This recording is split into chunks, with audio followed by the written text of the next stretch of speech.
이렇게 불러주셔서 같이 말씀 나누고 선교 보고 할 수 있도록 배려해 주신 우리 담임 목사님과 우리 당회원 장로님들, 그리고 선교부의 살라마포, 이게 필리핀 말로 감사합니다 이 말입니다.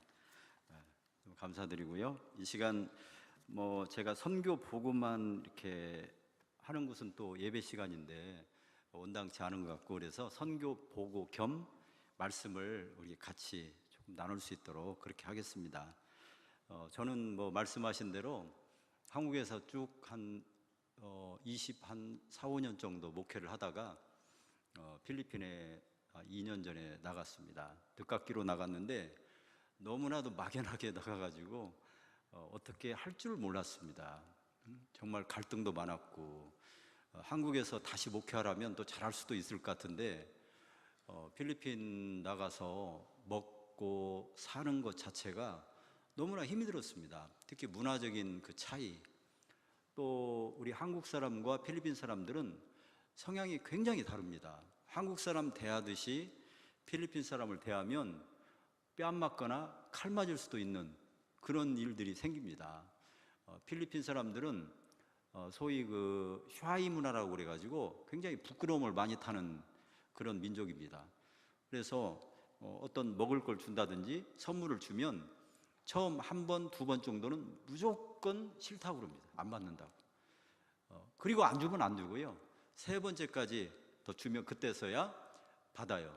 받으면서도 그들 마음속으로 무슨 생각을 하냐면 네가 주니까 나는 억지로 받는 거다, 이렇게 생각하고 그 사람들은 선물을 받습니다. 그러니까 자기들이 자존심 상해하는 일을 굉장히 안 하려고 그래요.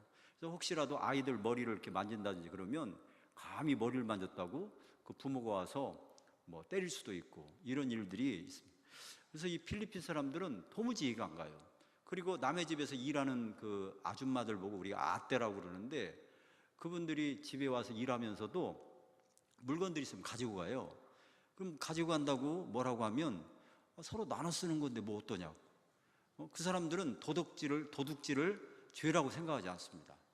그냥 있는 사람들이 없는 사람 나눠주는 것, 이렇게 생각하는 거지. 오히려 그런 사람들을 경찰서에 고발했다가는 경찰들이 고발한 사람을 더 뭐라 합니다.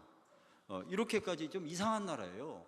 그 이상한 나라에서 전혀 이해도 못한 채 이렇게 살려고 하니까 너무나 힘이 드는 거죠. 그래서 저는 그래도 좀 나이가 있어서 그런지 몰라도 저희 아이들은 너무나 힘듭니다. 그래서 저는 여러분들에게 부탁드리고 싶어요. 혹시 여기 오늘도 선교사님들 많이 소개했는데, 선교사님들이 가서 얼마나 선교 업적을 남긴다고 선교 잘한다 하시지 말고요, 그냥 선교사로 나가서 그 나라에서 먹고 사는 것 자체가 선교다, 아주 훌륭한 분이다, 이렇게 생각해 주시면 선교사님들 대부분이 다 좋아하실 것 같아요. 그 유명한 미국의 그 아도니람 저드슨이라는 선교사님은 문헌에 따라 16년이라 말하는 사람도 있고 20년이 말하는 사람이 있는데, 이 훌륭한 선교사님이에요. 그런데 그 16년 동안 단 한 명도 예수 믿게 못 만들었어요. 그럼에도 역사에 남는 훌륭한 선교사입니다. 물론 나중에 빛을 내서 이제 그 나라에 많은 사람들이 믿게 됐는데, 어쨌든 그렇습니다. 여러분, 선교 업적이나 선교 보고를 잘한다고 해서 훌륭한 선교사가 아니에요. 여러분, 그건 혹시 속을 수도 있는 일입니다.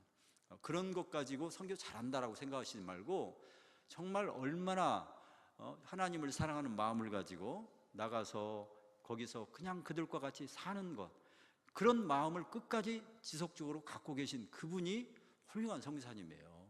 여러분, 의외로 선교 보고 잘하고 교회 짓고 했다고 그래서 여러분, 물론 제가 선교사님들끼리 이렇게 깎아내리려고 하는 것 같은 느낌이 드는데 그렇지 않습니다.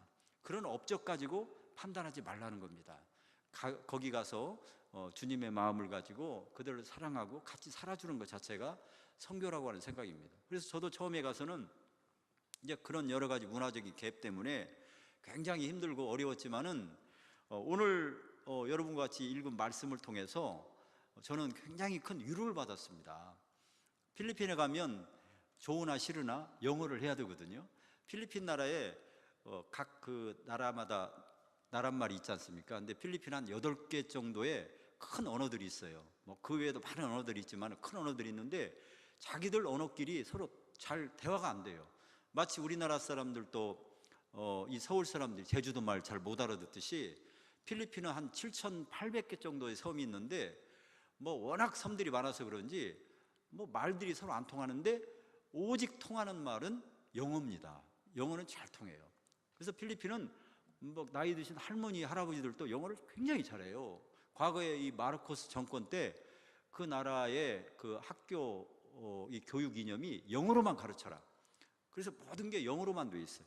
그래서 영어를 잘해야 돼요. 그래서 저도 이 영어를 막 배우려고 이제 애를 쓰다가 오늘 성경 말씀을 보고 영어를 보니까 깜짝 놀랐어요. 저는 이런 뜻이 있는지 몰랐어요. 여러분 한번 11장 1절 한번 보시죠. 그런즉 내 하나님 여호와를 사랑하여 그가 주신 책무와 법도와 규례와 명령을 항상 지키라. 이게 무슨 말입니까? 그냥 쉽죠. 별로 어렵지 않죠. 하나님의 말씀 그걸 지키라, 지켜 행하라, 그 말씀대로 따라 살아라, 순종하라, 뭐 이런 거 아니겠어요? 근데 그게 아니더라고요. 이 말씀 가만히 영어로 보니까 지키라 이 말이, 여러분 지킨다는 말이 뭐죠? 지킨다, 그 말씀대로 따라 순종한다는 뜻도 있지만은 울타리를 쳐놓고 못 나가게 지킨다 이런 뜻도 있잖아요. 여러분 그렇죠? 지킨다, 그 말씀대로 따라 순종한다는 뜻도 있지만은 그 말씀을 못 도망가게 지킨다라고 하는 뜻이 있어요. 아이들이 바닷가에 놀면 그 혹시 물에 안 들어가도록 이렇게 지킨다, 못 나가게 지킨다 이런 뜻이 있어요. 그래서 영어로 한다면 이걸 소위 keep, 그래 keep이 지킨다는 뜻이에요. 영어로 성경을 보니까요, 이게 keep이라는 말을 저는 오랫동안 목회했으면서도 그 생각을 전혀 못했어요. 아, 하나님 말씀 지키라, 그냥 무심코 하나님이 사랑하라 그러면 사랑하고, 선교하라 그러면 선교하고, 뭐 전도하라면 전도하는 거지, 이 말씀대로 따라 행하는 거지, 행하는 게 지키는 거지. 그런데 오늘 성경 보니까 그게 아니에요. 책무와 법도와 규례와 명령을 지키라 이 말이 그 말씀들을 못 도망가게 딱 네 마음속에 지켜라 이런 뜻이더라고요. 물론 성경에 다른 뜻도 있어요. 제가 이 말씀을 읽으면서 크게 감동이 온 것은 바로 그런 거예요. 하나님의 이 말씀들을 우리가 지켜 행하는 이 do라고 하는 개념이 아니라 keep이라고 하는 개념이 담아져 있어요. keep, 지키라, 그 지키라는 거죠. 그래서 이 지킨다는 말, 여러분 그 어떻게 표현할까요? 여러분들이 그 마태복음 13장에 보면 씨 뿌리는 비유를 볼 수 있지 않습니까? 그 씨 뿌리는 비유를 보면 뭐 길가에도 떨어지고 뭐 돌밭에도 떨어지고 가시덤불에 떨어지고 옥토에도 떨어졌어요. 그런데 이 그 길가에 떨어진 그 씨는 그 길가가 못 지켜줬어요. 그 땅이 못 지켜줬어요. 또 울타리도 마찬가지예요. 못 지켜줘요. 그런데 보니까 이 옥토는 별게 아니더라고요. 옥토는 그냥 땅이지 않습니까? 땅이 그 씨를 머금고 있는 거죠.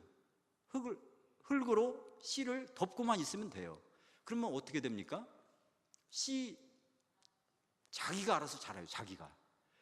여러분 쉽게 더 표현하면 닭이 알을 품고 있으면 그 닭이 알을 깨우는 게 아니라 알 스스로가 깨어나는 거예요. 알 스스로가 자기가 일어나서 병아리가 되는 거예요. 씨도 마찬가지예요. 그냥 흙으로 덮어만 놓으면 그 씨가 알아서 나오는 거지 흙이 어떻게 해줄 수 있는 게 아니에요. 흙이 할 일은 뭐예요? 흙이 그 씨가 못 도망가게 딱 덮고만 있으면 되는 거죠. 알이 못 도망가게 덮고만 있으면 자기가 알아서 나가는 거죠. 그래서 우리는 말씀이라고 하는 이 씨를 못 도망가게 딱 내 가슴 속에 보관만 하고 있으면 말씀이라고 하는 씨 자기가 알아서 자라는 건데, 지금까지 우리는 그 말씀을 어떻게 한번 해보자, 이 말씀대로 한번 어떻게 좀 해보자, 막 사랑을 해보자, 무슨 뭐 전도를 해보자. 왜 말씀대로 안 살아? 말씀대로 안 사니까 그 모양이지. 그런데 지금까지 수십 년을 예수 믿고, 저도 3대째 할아버지 때부터 쭉 예수를 믿어왔지만은 그 말씀을 수십 년을 이렇게 지키고 살았는데도 맨날 제 모습은 그냥 저희 아내가 볼 때 모자란 모습, 그 모습이 지금까지 그냥 창피해 죽겠어요. 항상 목사란 인간이 아직도 그 모양이에요. 말씀을 지키려고 애를 쓰고 살고 말씀을 전하며 살았는데도 저한테 남는 것은 없어요. 왜 그럴까? 말씀을 내가 어떻게 해보려고 하니까, 내가 해보려고 하니까. 그냥 말씀을 내 가슴 속에만 품어놓고 못 도망가, 절대로 못 도망가 이러면 될 것을, 이 쉬운 것을 하지 못하고 그랬어요. 더 여러분에게 설득력 있는 말씀을 드린다면, 여러분 마태복음 14장 저 뒷부분에 보면은요, 예수님이 산상수훈을 하고 이 물고기 2마리와 보리떡 5개로 5,000명을 먹이셨지 않습니까? 그리고 난 뒤에 그 사람들을 제자들이 해산시킨 게 아니고 예수님이 해산시켰어요. 예수님께서 야, 내가 이 사람들 해산시킬 테니까 너희들은 어떻게 하라고요? 거기 정확히 나와 있는 말이에요. 마태복음 14장이나 요한복음 6장이나 마가복음 6장에 보면요, 배를 타고 건너편으로 가라. 마태복음에는 배를 타고 건너편으로 가라 그러고, 그 다음에 요한복음 배를 타고 베세다로 가라, 가버나움으로 가라, 이런 거 이렇게 돼 있어요. 배를 타고 건너가라 그랬어요. 배를 타고. 이렇게 명령을 했을 때 제자들이 그대로 배를 타고 그 갈릴리 바다를 건너요. 그런데 이 제자들은 오랫동안 어부 생활을 했지 않습니까? 그때 바람이 항상 역풍이 와요. 순풍이 부는 게 아니라. 그래서 배를 타고 그 바다를 건너는 건 힘든 일이었어요. 그날도 마찬가지로 역시 배를 타고 건너가는데 밤 사경까지, 즉 아침까지 배를 저어서 갈릴리 바다를 건너가는데, 이 갈릴리 바다가 10km밖에 안 돼요, 이 건너가는데. 그런데 그 요한복음에 10여리밖에 못 갔다고. 10여리. 밤새도록 한 10시간 가까이 이 배를 타고 건너가는데 10여리밖에 못 갔대요. 마태복음에는 수리밖에 못 갔다고 그래요. 그런데도 이 제자들은 참 바보같이 행동한 게, 이 바다를 잘 알지 않습니까? 예수님한테 예수님 뭘 모르시나 본데, 배를 타고 가는 거 힘든 일입니다. 걸어가는 게 훨씬 낫습니다.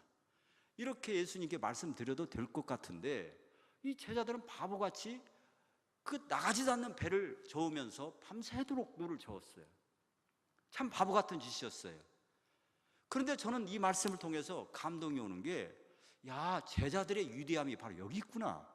예수님이 배를 타고 가라 그랬지 자전거 타고 가라고 하지 않고 걸어가라고 하지 않았어요. 예수님 분명히 배를 타고 가라고 했어요. 배를 타고. 그 말씀이 예수님 말씀이에요. 예수님 주신 말씀이에요. 배를 타고 가라고 그랬으니까 거기다가 어떤 이유도 달지 않고 배를 타고 가는 거예요. 밤새도록 노를 저어서 건너가지도 못했어요. 그럼에도 불구하고 배를 타고 갔어요. 중간에 예수님이 무리를 건너오셔가지고 제자들을 만나고 바람과 바다를 잔잔케 해주셨어요. 야, 과연 하나님의 아들이다. 하나님을 체험했어요. 하나님을 알게 됐어요. 왜? 어떻게 했어요? 말씀을 자기 나름대로 해석을 안 했어요. 그냥 예수님 말씀대로, 바보 같은 예수님의 말씀이지만은 그 예수님의 말씀을 그대로 그냥 갖고 그대로만 따랐어요. 그랬더니 예수님을 하나님의 아들로, 하나님의 위대하심을 제자들이 경험하게 됐어요. 말씀을 그대로 갖고 있었더니. 근데 오늘날 우리는 그 말씀을 우리 나름대로 해석을 하지 않습니까? 요즘 세상이 어떤 세상인데, 요즘 전도하기가 얼마나 힘든데, 맨날 교회에서는 막 그 얘기야. 요즘 어떤 세상, 말씀을 현실적으로 해석하려고 그래요.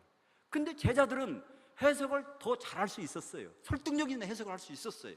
예수님, 이건 한 해 두 해가 아니라 수십 년 동안 갈릴리 바다 요 때는 못 건너갑니다. 배 타고는. 이렇게 설득력 있게 말씀드릴 수 있었지만은 예수님의 말씀이 떨어지니까 그 말씀을 그대로 보관했어요. 배를 타고 가라고 하는 그 말씀을 보관했더니 결국 그 말씀 때문에 하나님의 위대한 능력을 경험을 하게 됐습니다. 여러분, 저는 이걸 굉장히 저한테 도전적으로 생각을 했어요. 야, 선교사로 나와가지고 이 나이 먹고 영어도 별로 못하지, 뭐 그렇다고 해서 옛날 선교사님들처럼 한국에서 여러 많은 그 선교가 한참 우리 한국에서 붐이 될 때는 정말 모든 게 다 잘 됐어요. 근데 지금은 그것도 잘 안 돼요. 어떻게 할까? 또 뭐 그 노예에서 파송해서 보내줬는데 뭔가 뭐 보고를 하라는데 보고할 것도 없어요. 그냥 먹고 살고 있어요. 보고할 게 하나도 없어요. 그래서 늘 집사람이랑 같이 새벽에 예배 드리면서 그냥 그 자리만 지키고 있었어요. 근데 하나님께서 학교도 허락해 주시고 또 교회도 허락해 주시고 하나님께서 일거리를 주시더라고요. 결국은 내가 말씀을 붙들고 그 자리에 있으면 그 말씀이 일을 하신다는 것을 정말 경험을 했어요. 여러분, 오늘날 우리 기독교가 다른 종교와 다른다는 게 뭡니까? 다른 종교가 다른 게 뭐예요? 하나님이 우리에게 말씀을 주셨어요. 말씀이 예수님이시지 않습니까? 그 말씀이 역사를 하는 게 바로 우리 기독교인데, 오늘 우리는 말씀을 내 마음대로 하려고 그래요. 그래서 뭔가 다른 종교와 차별화가 안 돼 있어요. 여러분, 차별화가 안 돼 있어요. 여러분, 사실 우리 기독교가 다른 종교와 다르기 때문에 능력이 있는 거 아닙니까? 사실 다르지 않습니까? 다른 종교는 행위의 종교예요. 인본주의적 종교예요. 우리 기독교만 신본주의 종교이고, 우리 기독교는 행위의 종교가 아니에요. 믿음의 종교죠. 그럼에도 불구하고 우리는 왜 그들을 따라가는지, 우리도 행위의 종교를 따라가고 인본주의적 종교를 따라가고 있어요. 이러다 보니까 문제가 생겨요. 여러분, 하나님이 제일 싫어하는 계명이 뭔지 아세요?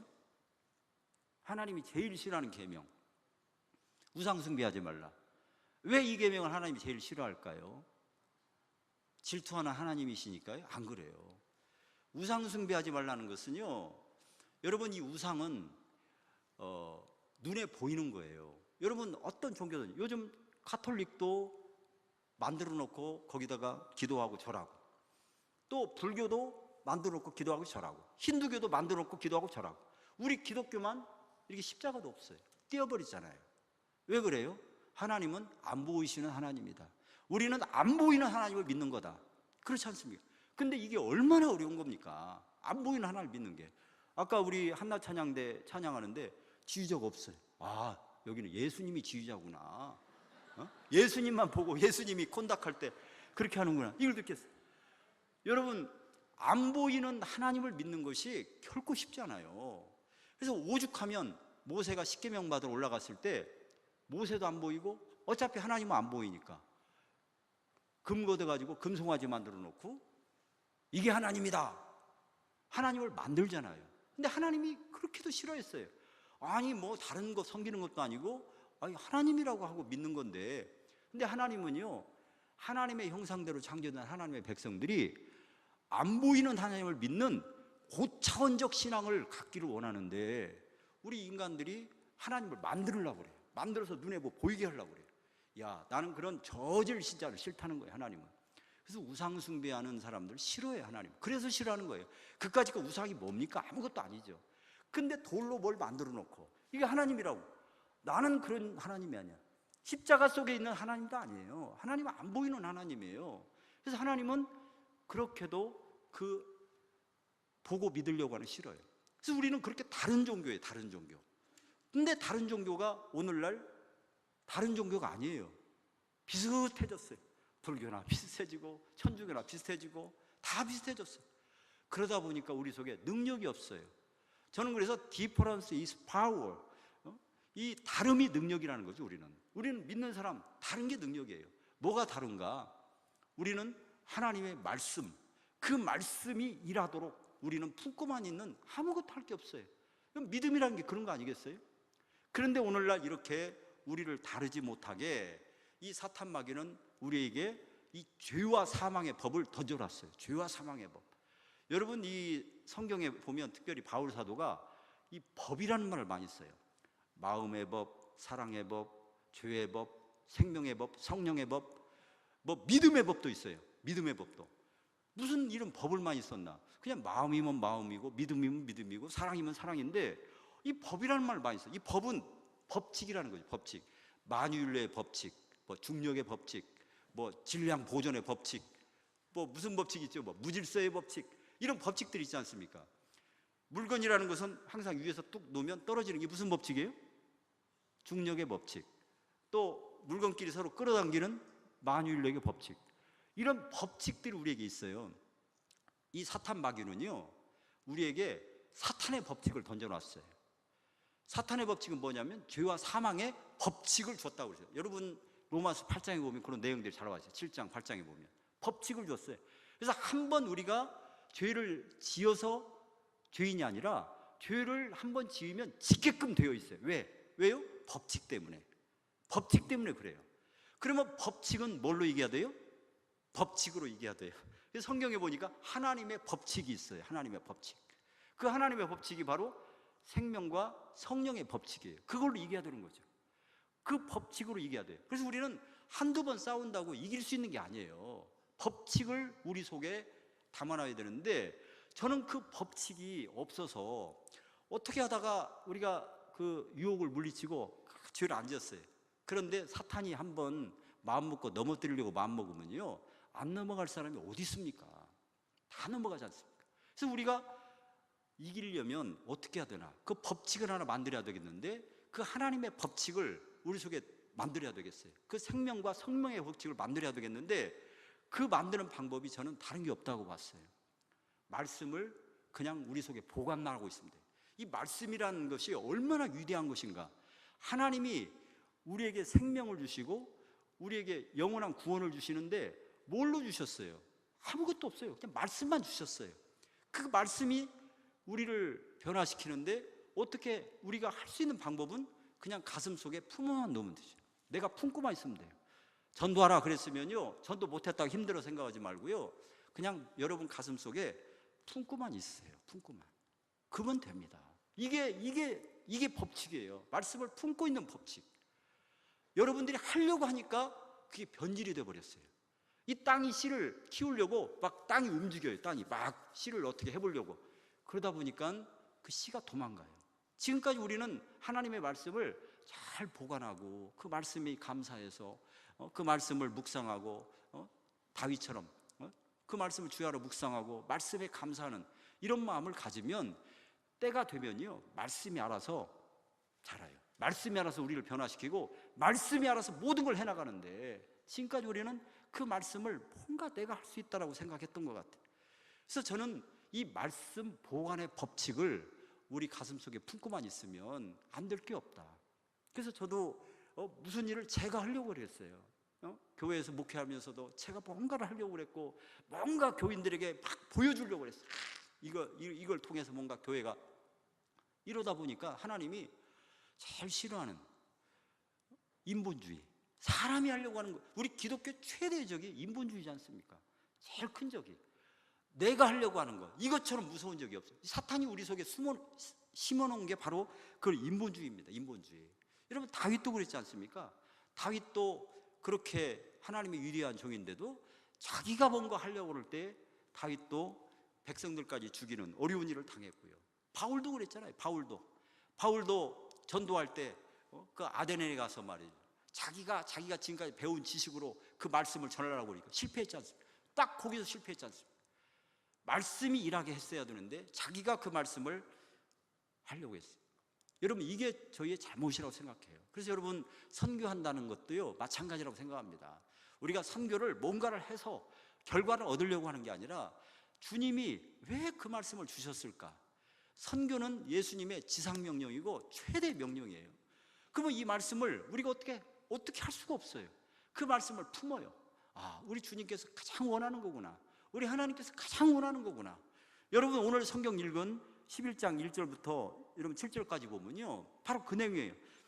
하나님이 주신 책무와 법도와 규례와 명령을 너희 지키라 그래놓고 그 다음에 나온 말이 뭐냐면, 너희 자녀는 알지도 보지도 못했던 것들, 옛날에 애굽에서 하나님이 일했던 것들, 막 엄청난 기적들이 있지 않습니까? 행에 있었던 이 일들을 너희들이 눈으로 보았느니라. 이 말이 뭐예요? 기억만 해달라는 거예요. 기억만 해달라. 이게 이 하나님이 하신 일을, 이 말씀들을 너희들이 잊지 말고 품고만 있으라는 거예요. 이걸 어떻게 해달라는 거 아니었어요. 이 성경 여러분 잘 읽어보세요. 여기 보면 이 말씀을 그냥 기억만 해달라. 여러분, 우리 부모님들이 자식에게 효도받을 때가 언젠가, 저도 한번 생각해 봤습니다. 자식들이 공부 잘해서 출세해서 돈 많이 벌고 또 막 장관도 되고 뭐 국무총리도 되고 뭐 이렇게 되어야 부모가 만족할까? 제가 부모 입장으로서 생각해 보니까요, 부모는요, 자식이 기억해 주는 거, 엄마 아빠가 나를 위해서 그 고생 다 했어, 그것만 자식들이 기억해 주잖아요. 그럼 부모들은요, 그걸로 만족해요. 사실 저도 부모니까 그러겠더라고요. 자식이 뭐 용돈 준다고 좋고 그런 게 아니라, 내가 너를 위해서 고생했던 것, 이런 모든 것들을 자식들이 기억만 해주고, 정말 우리 어머니 아버지 나를 위해서 모든 생명 다 바쳤어요. 어머니 아버지 고마워요. 이것만 기억해주면 부모들은 그냥 모든 게 다 필요 없어요. 여러분 그렇지 않습니까? 제 이 말에 동의 안 하신 분 계십니까? 그렇잖아요. 기억만 해주면, 이 기억이 뭐 행동입니까? 기억이 뭐 행위예요? 그냥 기억만 해달라는 거예요. 기억만 해달라. 이건 부모가 만족. 하나님도 마찬가지예요. 옛날 너희들 애굽에서 기억만 해달라는, 기억만 해달라. 이게 말씀을 지키는 거라니까요. 말씀을 어떻게 우리가 행동으로 나타내는 게 아니라 그거 기억만 해주는 게 그게 말씀을 지키는 거라니까요. 우리가 이 기본적인 원리를 잊어버리고 내가 뭔가를 하려고 했던 것 같아요. 우리 하나님 아버지가 그런 것 같아요. 너희 성도들, 우리 내 자식들, 내가 너희를 위해서 이렇게 고생했던 거 기억만 해달라. 그리고 네 새끼들에게도 이거 알려주라. 기억만 해달라. 이러면 내가 너희들에게 막 복을 막 줄 거다. 걱정 말고 기다리고만 있어. 여러분 이거잖아요. 그런데 우리는 왜 그렇게 말씀 못 지키는 거에 대해서 죄책감을 느끼고 아파하고, 이거 그랬는지 모르겠어요. 여러분 지금 죄 짓고 살고 잘못하고 살아도요, 이 하나님의 말씀만 기억만 하고 있으면요, 하나님은 그거 안 물어봐요. 때가 되면요, 여러분 스스로가 눈물을 흘리게 만들고 그 말씀이 우리를 바꿔버린다니까요. 그 말씀의 능력이라는 게, 그 씨의 능력이라는 게 이 엄청난 건데 왜 그걸 모르고 지금까지 그냥 그렇게 죽을 똥 살 똥 모르고 싸우고 그러면서 목회를 했을까? 제 자신을 많이 돌아봤어요. 그래서 지금 하라면 잘할 것 같아요. 진짜 지금 하면 잘할 것 같은데, 그래서 저는 선교사로 나가게 된 것이 하나님 앞에 저를 돌아보게 되는 계기가 돼서 감사해요. 그렇다고 해서 지금 제가 잘하고 산다 이거 아닙니다. 지금도 죄 많이 짓고 살고 잘못하지만은 이 원리를 알았기 때문에 말씀을 내가 잘 킵하고 있으면 하나님께서 정말 때가 됐을 때 나이를 아무리 많이 먹었다 하더라도 그때도 하나님이 변화시킬 수도 있고, 끝까지 지키는 게 중요하다. 그래서 필리핀에서 먹고 자고 살고 이 자리를 지키고 잘 있으면 하나님께서 언젠가 또 어떤 일을 다 열어주시고 함께 해주실 것이라는 것을 저는 정말 믿어 의심치 않습니다. 그래서 여러분, 이 교회라고 하는 것은 여러분들이 에베소 1장에 보는 대로 이 교회는 예수님이 우리의 머리예요. 예수님이 우리 머리고, 교회의 직무는요, 여러분 에베소 1장 23절에 보면 교회의 직무는 충만케 하는 거예요. 풀리스라고 돼 있어요. 여러분 이 충만케 하는 것이 예수님이, 하나님이 우리가 원하는 거예요. 이게 교회의 역할은 충만케 해주는 거죠. 낮은 것은 높게 하고 높은 것은 낮게 하고 평준화를 만들어주는, 이 교회 할 일은 그런 거거든요. 그래서 교회에서는 항상 이 모든 사람이 충만하게 되는 것을 우리 하나님께서 원하시는 거죠. 그래서 여러분들이 이 모든 일도 하나님의 말씀 안에서 그렇게 행하는 것을 우리에게 가르쳐주고 있습니다. 그래서 저는 여러분에게 자세한 선교는 아까 우리 장로님들 목사님과 같이 나눠서 나중에 기회가 된다면 여러분들이 오셔서 선교의 현장도 보시고 같이 하면 좋겠다고 생각을 하고요.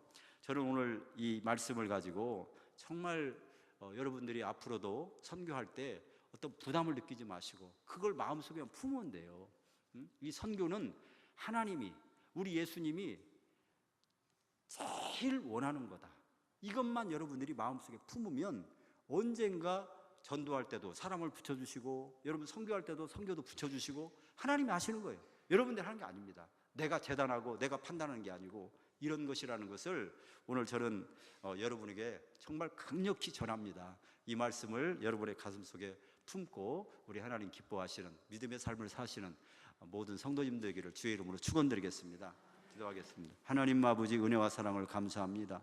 오늘 이렇게 하나님께서 몸소 세우신 아름다운 주님의 몸된 교회, 우이중앙교회에 나와 같이 주의 말씀으로 우리 하나님의 뜻을 조금이나마 살필 수 있도록 은혜 주심을 감사합니다.